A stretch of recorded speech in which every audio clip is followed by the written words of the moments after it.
Prezidentin köməkçisi Hikmət Hacıyev və Mirşahin Ağayev hərəkətə keçib.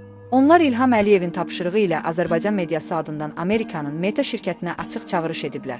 Bu müraciət Prezident İlham Əliyevin özü və xüsusilə gəlini Alyona ilə bağlıdır. Hökumət mediaları olan Qafqaz Info, Baku TV və digər medialar Meta şirkətinə müraciət edərək sosial şəbəkələrdə İlham Əliyevin ailəsi haqqında yayılan məlumatların silinməsini tələb edib. Həmçinin sabiq deputat, hazırda hakimiyyətə yaxınlığı ilə tanınan jurnalist Etibar Hüseynov da Prezidentin gəlini ilə bağlı keçmişdə baş verənləri təsdiqləyərək bunu adi hal sayıb.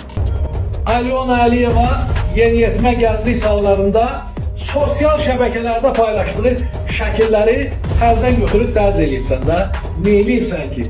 Bundan əlavə, Mirşahin Ağayev də məsələyə münasibət bildirərək xaricdə yaşayan Mehman, Qabil və Mirzəlini yaramaz adlandıraraq, onlar Alyona xanımın keçmişini qabartmaqla hakimiyyətə zərbə vurmaq istəyirlər.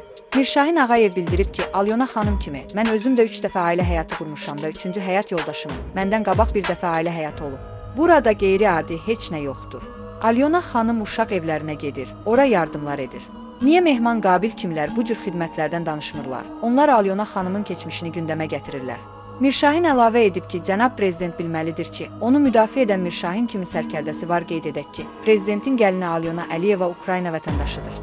O, Fransada tək yaşayıb və bir müddət Fransa barlarında çalışıb. Daha sonra 2 dəfə ailə həyatı qurub, bir dəfə nişanlı olub. Alyona hazırda Heydər Əliyevlə 3-cü evlilik həyatını yaşayır.